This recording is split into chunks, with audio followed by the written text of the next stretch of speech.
2 black markets in 5 crates.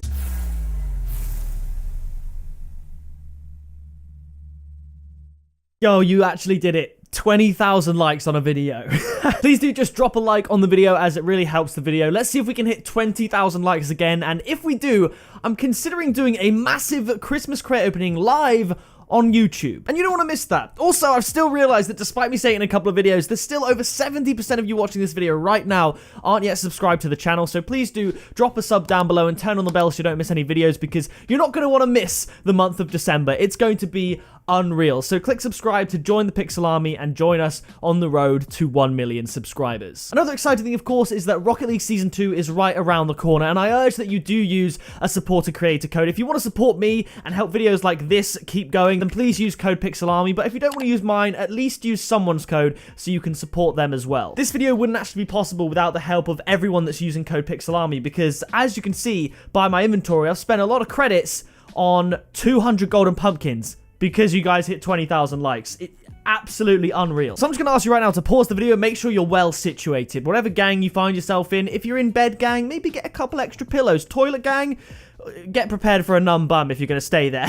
Grab some food and drink, sit back and relax with me, because today I'm going to be opening all of these crates. I'm going to show you every single one, no hiding in highlights. It's just going to be a chilled vibe, and I'm super excited. It's going to be great. Also as well, the 500,000 subscriber giveaway is down in the description below. Now, as you guys know, I can talk for England, okay? I could talk for hours and not get bored, but I want to make sure that you guys are still engaged, and something that I really wanted to do, oh, that's kind of cool, not a bad start. Something that I really wanted to do in a video was do a Q&A, and I did this way back when I hit 20,000 subscribers, which is unreal to say, because I've gone up 20,000 subscribers. We've gained 20,000 subscribers in the past week. So when I did that one time on the channel, which took me nearly a year, I did a face-to-face Q&A. But I thought what would be really cool is combining it with this really long crate opening. So I'm going to chill, have a chat with you, and I asked you guys over on my Instagram, which you can check me out using the link in the description, to ask me some questions for this video. It can be Rocket League related, which naturally a lot of them were, or non-Rocket League related. So I thought I'd chill, chat with you lot, and have a good time opening these crates. And obviously,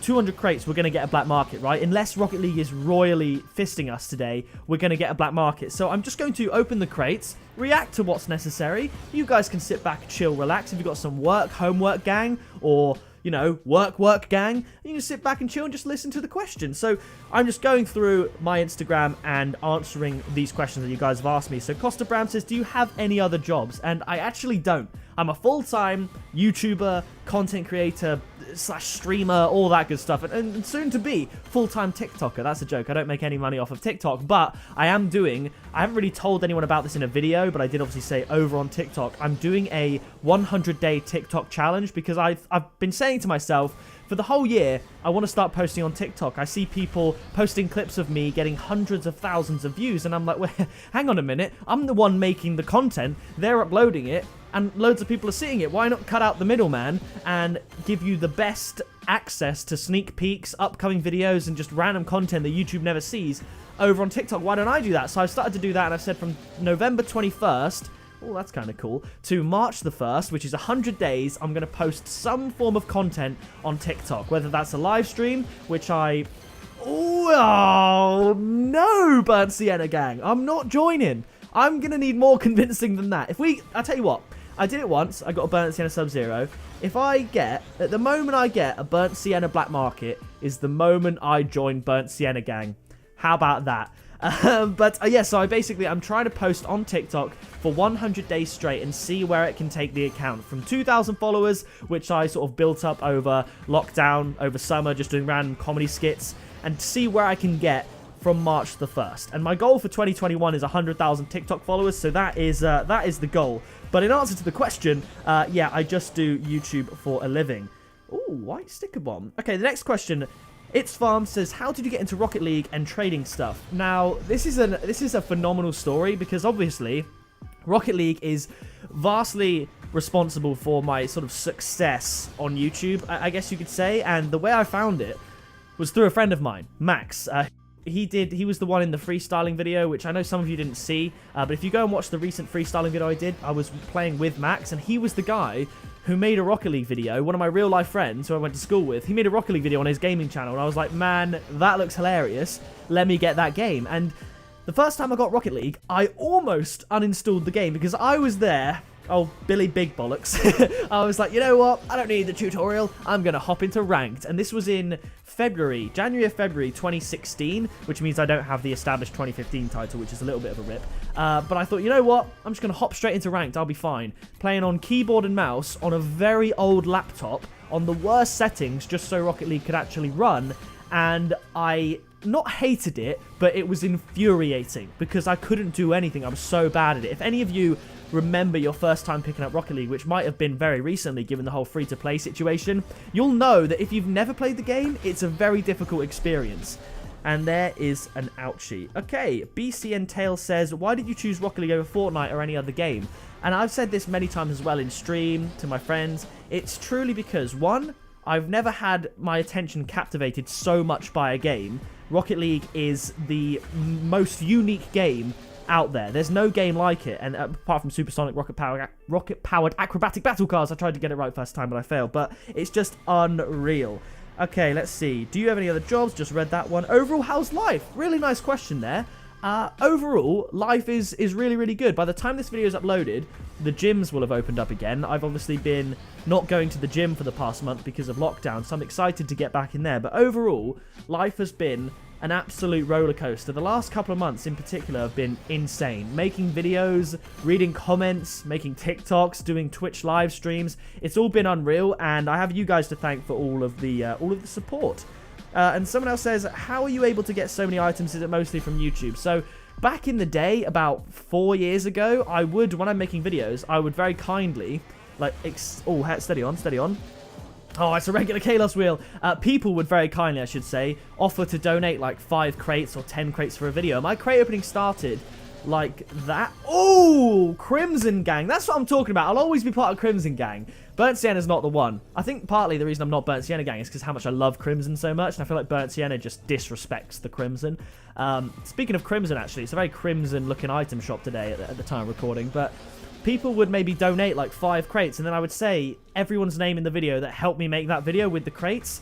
So I did get a few item donations in late 2016, early 2017, but since then, for the most part, it has been sort of videos, like putting my own money into Rocket League and then making videos and trading and doing all that stuff. So that's how I get my items. You know, the reason I'm able to have such a big inventory is because I'm able to sort of put so much money into the game as like almost an investment for YouTube. Okay, how's your day going? By the way, your videos are inspiring to new players. You're amazing. Thank you, Josh. What would you want to be apart from a YouTuber and why?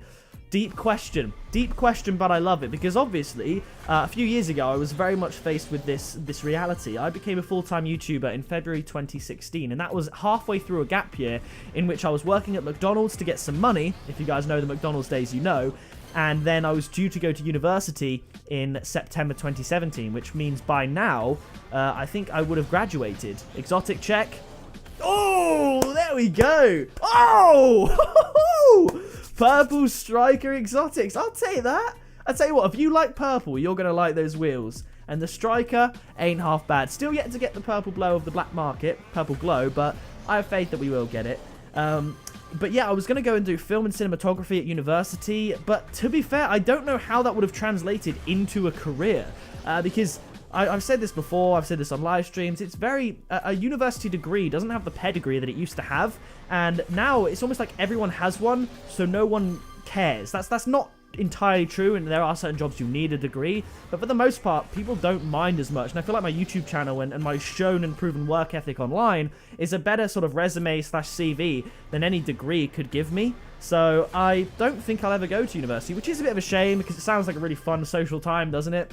But either way, I'm happy with the route that I chose. I did say, and maybe this will happen one day, and maybe then I would have to do some extra studying of being a teacher, because I love talking. Obviously, I can talk in front of a camera, and I could translate that to a classroom, of course. I love talking. I love educating. I'm a very smart person, I think. I did just check myself because I said very smart. That's a regular roulette, and that sounds a little bit big-headed, but I'm an intelligent person. I can say that with conviction, and I love kids, you know what I mean? I like Hex Phase. I just love kids. I love interacting with kids and just, you know, they're fun. So yeah, someone's going to take that out of context and make it weird, but I've always loved the idea of being a teacher, partly because I love school so much.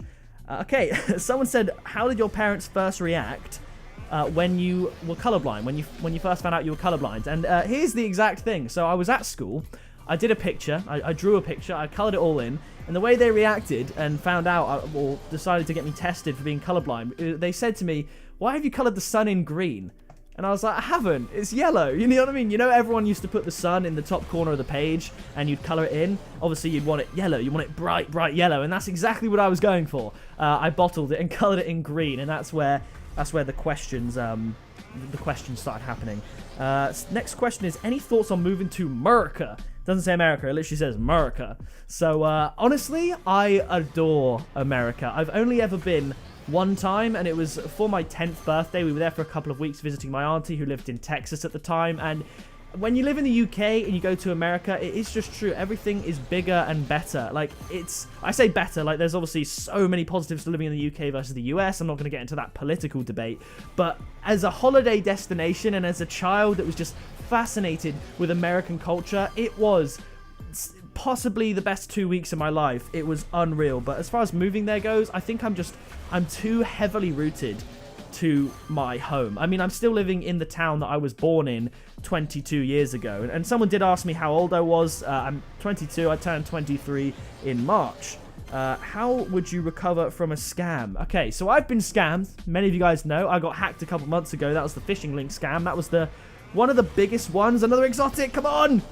Oh my goodness, I thought it was black creepers. Real quick, I do think we need to get a black market up in here. 60 crates in, 140 more to go. So obviously I'm confident we're going to get at least one, but you know, come on Rocket League, just get one out the way early, I would say.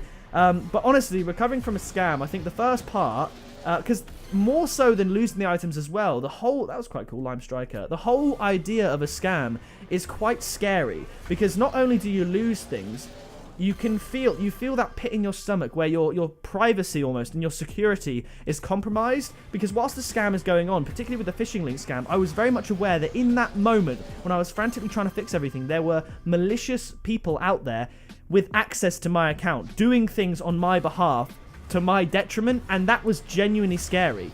So the way you sort of recover from it, first of all, you fix the initial threat, you know, get them out of the account, etc, etc. Then of course there's acceptance and coming to terms with the damage, and then it's sort of sitting back and putting it into perspective.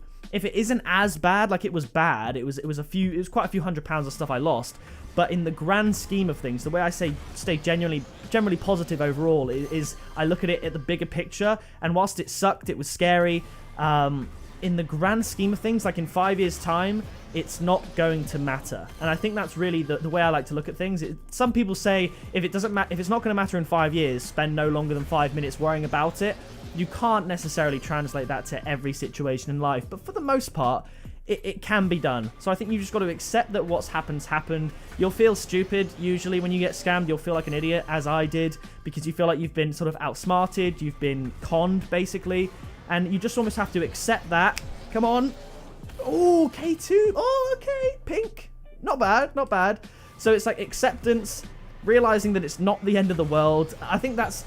I take that into every single day. No matter how bad something looks, no matter how bad something is. I know there are certain situations that it's difficult to do this with, but the sun will come up again, and things will get better. So if you are perhaps struggling, for example, I know this is talking about scams, but just in general in life, if things are difficult right now, I promise you things will get better. And if it doesn't feel like that, it just will. Life has a way of working things out, so it will get better. That got a little bit preachy, but I hope the message sticks with you. So I'm going to cut the camera right now. It will be back on this Septum screen though, just to show I'm showing you all the crates, but I need to reset my face cam. All right, we're back, and we're going to move on. 125 more crates to go. Still no black market, but I have faith. So BWAD says, what are your 3 best achievements so far in your life? Holy, okay. I think my number 1 achievement, I mean, anyone that I know, if they were asked my best achievements, they would say the same thing. It's YouTube. It's making YouTube my dream, like my dream job, making it come true. So that's number 1. Ooh, come on. I mean, that's not great. You know what we'll do? I'll do the next 2. I'll think about it while I do 2 no reaction crates. And I'll do a hydration check as well. Come on, baby. going to move on very swiftly. Oh, very swiftly. You know what's funny? I know I'm technically talking about the item I got. The color crimson is so good, it even made the clodhoppers look kind of nice. But, okay, achievements number 2 and number 3. Like, I could be generic. I could say, like, education and my grades and everything like that. Like, to be fair, my A-levels, that is a good achievement. Getting this, I mean, that is just not an achievement at all, is it? I don't know. I think one of them would probably have to be cricket related. I've had a really good sort of cricket career. I bowled out Gordon Greenwich. That was a big achievement. If you don't know who Gordon Greenwich is, you either sort of do if you don't. If you know cricket, you know Gordon Greenwich. If you don't know cricket, you don't, and it doesn't really mean anything to you. But that's probably up there with one of my best achievements. And honestly, it sounds cheesy. I think my third achievement, it would just have to be my relationships that I've been able to build with my family, my girlfriend, my friends. I think just the social situation I'm in and the relationships I've been able to build through my commitment and their commitment to me. It's not like an achievement, like you wouldn't get a certificate for it, but I do hold that in a very high regard, and I think my relationship with my family is exceptional. So that's my answer to that one. Owen says, how long have you been doing YouTube? This is a very, very exciting one because we are 1 month away from my 10-year anniversary on YouTube. 10 years. That's absolutely unreal. And then 2 years time after that, I would have been doing YouTube for half of my life, because I started when I was 12. January the 4th, 2011 is when I made my first account, but October 2010, so over 10 years ago, is when I first found the website. So I've been doing YouTube for nearly a decade, and to be able to say that at a young age of 22, to be doing anything for a decade is unreal. Oh my goodness, another exotic. No paint, no black market. Oh, we're not even halfway through yet. There's still loads more to go. Okay, when is the next trading with viewers? To be honest, I haven't thought about it. I do want to do a blind trading very, very soon. Some point in the next week or two, I guess. Okay, this one's interesting. What would you do if you were the last person on Earth? Oh my gosh. So if I woke up tomorrow and I was the only person, I mean, well, I would say it wouldn't take me long to realise, but it actually would, because you'd realise as soon as you go on your phone, when there's 0 notifications, 0 content to be consumed, all that stuff. What would be a little bit weird, if I'm thinking about this literally, is the only content obviously that I'd be able to consume is scheduled content. So like YouTubers, I'd be the only person left on the planet, but YouTubers would still be posting like, hey, what's up, if they've like scheduled a video or anything. But you know, I'd very quickly realize that I was the only person on Earth. And what would I do? I mean, I'm going to put this question to you. This would be the comment question of the day, I think, at the moment. Drop it in the comments what you would do if you were the last person on the planet. I mean, that's so weird. Because how long do you think you'd last?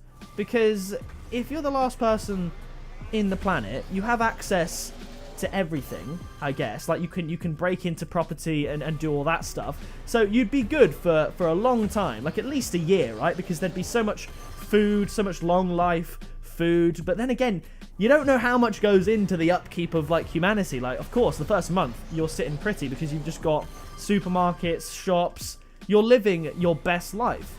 But then you gotta like figure out a way to, you gotta find a food factory somewhere and make the food. You got, I mean, water, I assume that would sort of keep going. Oh, there's another exotic. Oh, non-painted again. Come on, man. We're over halfway now. We need some black markets. But yeah, so I don't know. I think I'm reading too much into this question. If I was the last person on Earth, what would I do? I would just try and survive. You know, like which is weird. It's almost like if you're the last person on Earth, it sounds dark, but like, what do you have to live for? I guess you could have fun for a while, but then it might just get a little bit boring. Get lots of pets, I guess. But then again, they'd probably take over the world, wouldn't they, the animals? Okay, what age did you decide that YouTube would be your career? So, I left my... Ooh, painted mantis, not bad. I left my full-time job. Well, yeah, I left my full-time job. McDonald's, it was my full-time job for 6 months. I left my job for to do YouTube just before my 19th birthday. So when I was 18, I was like, you know what? I'm going to try YouTube for this full year and try and make it my career. And then by the time I was 19, I made the choice to make it my career. And I'm nearly 23 and I'm still here doing it. Chloe says, do you still play Fortnite? Oh! Oh! Oh my goodness, we got a neuroagitator. For a second, I really thought it was painted crimson or burnt sienna because I forgot the actual color, because the only neuroagitator I've got in a long time was cobalt. So I thought that it was blue by default. And when I saw the reddy burnt sienna color, I thought I was about to get converted to burnt sienna gang. But we've got one, and there's 92 crates remaining, which means we can get another one. We've also had like 8 exotics, which is like, that's double the exotics you should expect, which is unreal.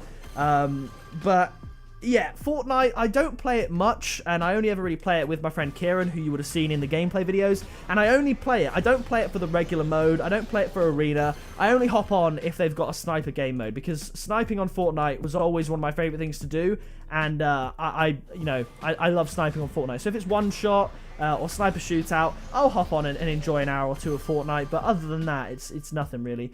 And that's kind of nice. See, I'm colorblind, as you guys know and have come to realize, but that lime looks gold to me. I don't know if it looks gold to you or if I'm just absolutely tripping. What other games do you play? Wait for this crate. Oh my gosh! Oh! Yes! Yes! Dude, I have no idea why. I have no idea why. I thought this crate was going to be good. I read the question before the crate was done spinning, before the black market glow. I was like, let's wait for this crate. I can feel something, and it ran through me like that glorifier has. We've got a scorer glorifier. Obviously, striker is a better certification, but that's pretty much just as good. There's no painted glorifiers. That is one of the most valuable glorifiers in the game.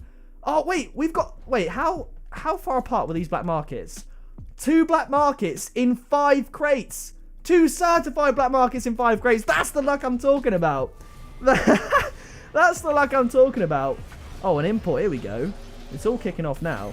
Okay, so what other games do I play? Obviously, Rocket League is my #1 game. A lot of people have asked how many hours I've had in Rocket League. If I combine all platforms, probably about 3,000 hours. But obviously, not all of that, like a lot of people, is gameplay. There's trading, there's crates, there's streams. So, as far as gameplay goes, it's somewhere between 2,000 and 3,000 hours, I guess, which is quite a lot, I suppose. And I feel like I'm getting pretty good at the game now, which is exciting. But the game I play second most is Among Us. I know it's, like, trendy. I know it wasn't, you know, like, there's another burnt sienna for you there. I know it wasn't super trendy like last year, and I know the game's been around for a couple of years, but I really do love Among Us, and I think the reason Among Us is so popular is because first of all, it's brought together content creators that would never collaborate in the past. You know, like, This Guy's Toast's friendship group. I watch them a lot. It's brought, like, people like Corpse, James Charles, all of those into one lobby, and it made everybody is likable because they're just being themselves. And whatever you think about these YouTubers, these content creators, I know the Sidemen do it as well, whatever you think about them, when they're just playing Among Us with friends, as friends, it's the most relatable thing because they interact as real people. They're not influencers trying to portray this fantastic, larger-than-life influencer personality. They're just you. And that's why it's so successful, because you can then go on Among Us with your friends and emulate that situation with the people that you care about and the people you enjoy spending time with. So I love the game Among Us. The gameplay, hang on. Oh, Sky Bloony Yo-Yos, I'll take that. All right, we'll carry on. The gameplay of Among Us, it could be any game. You know, I think it's very clean. I love the art style, but it is very simple. It could be any game. If it brings friends together to that amount, like 10 friends or 9 friends, to that, burnt sienna gang, to that, you know, capabilities, then I would, whatever game it was, I'd like it. And it just so happens that Among Us is that game that brings people together. So Rocket League and Among Us are pretty much the only games I play. I used to play Fall Guys a fair bit, but that tailed off. My interest in Fall Guys tailed off about as quickly as the world's interest in Fall Guys. I just started playing it, and I got more tilted than enjoying it. Rocket League, when I play like Rocket League 1v1 or 2s or 3s, I can get tilted, but when I lose, I'm still having fun. Fall Guys, if you don't win or if you keep getting tilted, you're usually not having fun doing it. So that's the answer there. White truncheons, I'll take that. So Yusuf says, how old are you? Love your content, by the way. So as I've said, I'm 22 years old, and thank you for the compliment. If you had a chance to go pro on Rocket League, would you? I am going to say no. It depends what that means. Like, if someone said, you know, say I got better, right, and I got to the point where I had the chance to go pro, as this question suggested, and someone says, do you want to play at LAN? 100% yes. I'll play in the weakest team. I'll get slapped. I don't mind. I will go and I will play at LAN. 100%.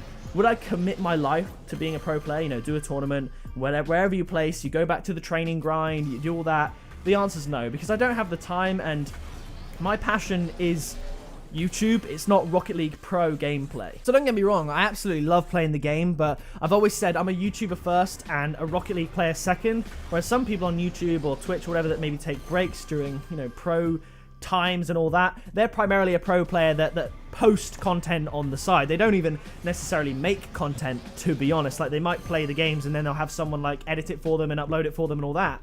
They are a Rocket League player first and foremost, and that's because they're better at the game, they're better equipped to be a Rocket League Pro player, and I myself am better equipped to be a YouTuber. So there we go. We got a black hex face, not bad. Next, let's carry on. Did you play Assault while growing up? Oh, I think you mean sport. So I played football while I was a kid up until I was like 9 or 10, and that's when cricket took over because I had a real aptitude for cricket. Like, I was very quick to take to the sport, and I remember skipping the district level and going straight up to county level when I was 10 years old, and I was the first person to do that. I skipped district and went straight to county, which was really cool. So I stopped playing football, but when I did play football, I was a little bit bigger than the other kids, like just taller and bigger. So I played at centre back, like right-sided centre back. Sometimes I played right back, but I remember one game I'll never forget this. I scored 4 goals as centre back. And, you know, no headers, because kids didn't head the ball in these days because no one had the capability to get across off the ground for the most part. But yeah, I scored 4 goals at centre-back because I was just bigger than all the kids. I was just bombing it. It was awesome. I remember one time when I did push up that game, someone went on the Storm with their striker, and I just sprinted from their box back to our half and made the tackle because I was, you know, I then became the last man, and I basically did what Matic should have done in the Champions League game against Istanbul when Demba Ba went through on net, and I didn't concede a goal. So yeah, I played football. I've dabbled in loads of sports, you know, particularly with physical education in PE. I'm good at tennis. I'm really good at table tennis. I'm really good at basketball. You might have seen that on my TikTok, for example. But yeah, overall I'm quite a sporty guy. I like sports. I like hand-eye, and I'm a very competitive guy at that as well. Favorite decal? Ooh, I mean, the Type S Mobo line, that is up there. But if I had to think, I think my favorite decal, there may be an element of recency bias in here, but I would say my favorite decal is the Titanium White Interstellar. I think the way it truly takes you into space. It's fascinating. It looks unreal. So I'm gonna go with the Titanium White Interstellar. We've got one more crate here, and then we've got 50 remaining. I'm going to reset the camera again, and we're going to go from there. All right, we're back, and I just saw a question. I refreshed the page. It made me quite happy, actually. It says, how are you so good at public speaking? And that's really, like, that makes me really happy. I mean, I've always enjoyed speaking. I remember when I was in year 9, which if you guys don't know, I believe that's 8th grade for my American viewers out there. Hold up. Oh, Titanium White Exotics. We've completed the set. That looks really cool. It looks like a proper actual snowflake. I've never seen Titanium White K2s in this game. You know, I think that's got a place on a Christmas car if I decide to make one, but we've done it. That's something that I love to get that. Tick that off the list. A black market decal, a black market gold explosion, and white exotics. That is like the top echelon of Rocket League crate openings for me, so I'm happy with that. But yeah, public speaking, I was about 13, and I always remember I really enjoyed doing presenting in front of the class. I remember I had a talk that I wrote, I spoke, it was really, really cool. In year 6 and year 7, which is when I was like 9, 10, 11 sort of age, I did, you know, hosting. I hosted the school talent show, so I wasn't in it, I wasn't talented, but I was, you know, presenting it, and I did that sort of Anton Deck style role. If you know, you know. And I've always just been really comfortable talking, whether it's in front of a camera, on stage, and I love engaging with an audience, whether that's in real life or whether that's through a camera. I think that's why I'm decent at it, because 1, I've been doing it for over 10 years, so practice really does make perfect, and 2, I get to do it every single day, whether I'm on stream or on a video. I continually get to practice that element of public speaking. It's like when you learn a language. If you learn a language and then you move out to that country where it's spoken every day and you speak it every day, you're only going to get better, whereas if you don't speak that language much, you start to lose it. Like, I could carry a conversation in French 5 years ago, but now I can interpret what people are saying. That's white. Titanium White Ninja Star. Je parle un peu de français, basically, is what I'm saying. However, back in the day, I used to be able to carry a conversation, interpret things. Now I could probably, like, survive in France if it was purely French speaking only, and get the gist of what people are saying, but it'd be a little bit awkward. Whereas my public speaking abilities, unlike a lot of people, I'm able to practice it every single day, still to this day, which is why it's continually improving. So that's because that's a compliment and a question, probably why I read it out, because I'm somewhat narcissistic about that. Why are you so cute? Very, very kind. How have you coped with lockdown? So I think this lockdown, it's been interesting. Obviously, it's been a much shorter lockdown. It's been a month for those of you that don't know. England, at least. I know Scotland and Wales, they sort of do their own thing for the most part. But England, I know for a fact, have been in a national lockdown for a month. And by the time this video goes up, it'll be lifted, which is great. All it means is that I don't go to the gym, and I basically just don't go out as much, which makes sense. And other than that, nothing's really changed for me. It just means I've been working a lot harder because I've had the time to work a lot more. Because before lockdown, I'd still do my YouTube stuff, I'd still do everything like that, but I'd also go out to the gym, and with that came walking to the gym, walking around the town centre. Because I live in the town centre, I go to the gym, walk around the shopping centre and all that. With the shops closed and everything like that, and me having no reason to go out to go to the gym, it meant that I've basically just been looking at these four walls a lot more. But I have to give massive props to my girlfriend, who's been with me through this lockdown. She's been living here with me, because having her here has been so nice, because I don't cope well, I would say, being alone with my thoughts 24/7. I can do it. I love my company, don't get me wrong. I work alone all day, and I'm by myself all day, other than when I'm talking to you guys, and I flourish in that environment because I can work hard, I can really push myself. But I wouldn't want to do that 24/7. And before my girlfriend moved in back in July, I lived in this house by myself for a total of about 3 weeks. And I was sort of done by the end of it. I was like, right, 3 weeks is enough alone for me. Like, the novelty wears off. And while some people really cope well living by themselves, my sister, for example, has lived by herself for a couple of years. And I'm sure she might get lonely at times, but I feel like she functions very well in her own little bubble, doing things exactly how she wants them. I myself very much like the company, and I feel like I've got that from my dad, and my sister's probably got her tendencies from my mum, because my mum, she'll go on holiday by herself, you know, like she'll go to Tenerife for a week by herself and absolutely love it. My dad would hate to do that. My dad would hate to be alone. He loves having my mum there, of course. He loves having us kids around when we can, you know, and all that stuff. So I'm very much like that. I lockdown due to, and I also owe a lot of that to Among Us as well. It's allowed me to sort of rekindle the older friendships with people that I don't normally get the chance to speak to on a day-to-day basis, because, like, what are we going to talk about if we just talk for the sake of it? But when we play a common interest game like Among Us and interact, I feel closer to my friends now than I did before lockdown, because we speak so much more thanks to Among Us. So honestly, friends and family is my answer to that. Ooh, Mario says you're afraid of something. And the answer, like, what am I afraid of? What are my phobias? I would say, I don't want to say nothing. I don't want to say, like, oh, I'm not afraid of anything. Like, obviously there are scary things. When I was younger, I had, like, a phobia, I guess you could say, of bees. And it wasn't irrational. Obviously, some people's fears are irrational. It wasn't irrational. It was because I'd got stung as a kid by a bee when I was, like, 4 years old. And it really, really hurt. And I didn't like that.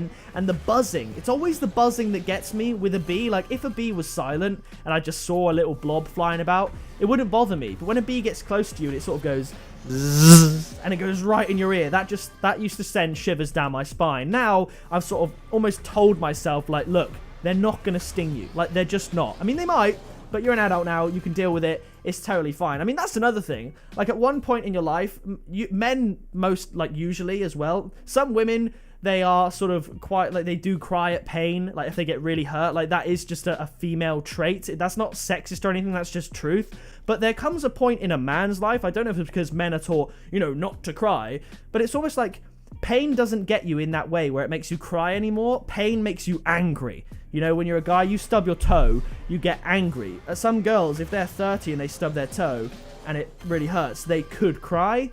Men sort of don't cry at pain. It's a bit weird. Man, I am getting hot. I've been under this light for nearly an hour, but we'll carry on. How is your day going? Well, that's a very nice question. It's going very, very well.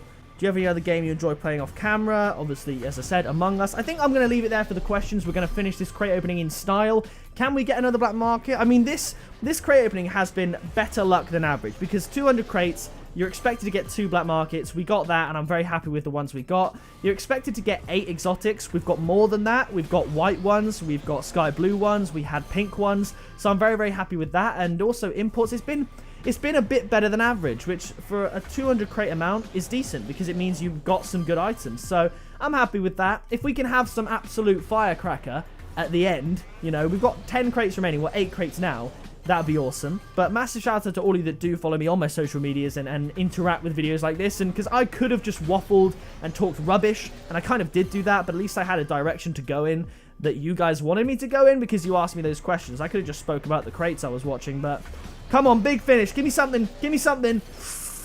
I tell you what, I really want to get another white Draco. I really want a white Draco in a crate. I don't think I even have one in my inventory, actually, because I've had, you know, the white K2s, white Neoyos, I've had other white exotics.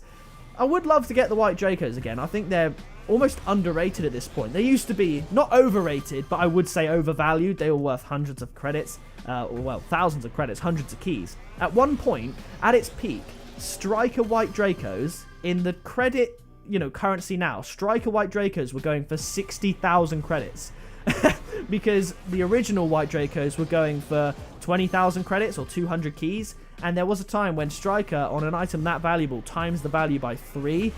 Imagine 60,000 credits for a white Draco, which is now worth like maybe, I don't know, like 2,000 or 1,500 or something like that. It's absolutely phenomenal, but I would love to get that in a crate again. So we've got a couple more here. Oh wait, only one more. Final crate, come on, be good to me.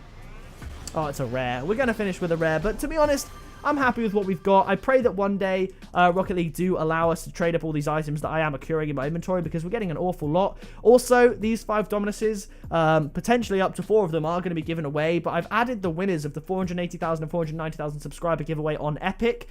2 of them, I think one of them accepted my friend request but hasn't got back to me yet. One of them might have ignored me, and 2 of them are yet to accept my friend request. So please do check your Epic friend requests for code Pixel Army, because that is me, and that's the only way I can reach you. So please accept so I can give you your prize.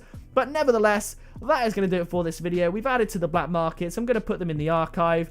If you did enjoy it, then leave a like down below. Subscribe today to join the Pixel Army. I've been Pixel. You have been awesome, and I'll see you in the next video very soon. Flying in a missile, haters throwing shade, never pick me, not an issue. I am a beast, I'm at the top, I run these beats, I hold my spot, so stop before it hits you. It's pick up, pixel.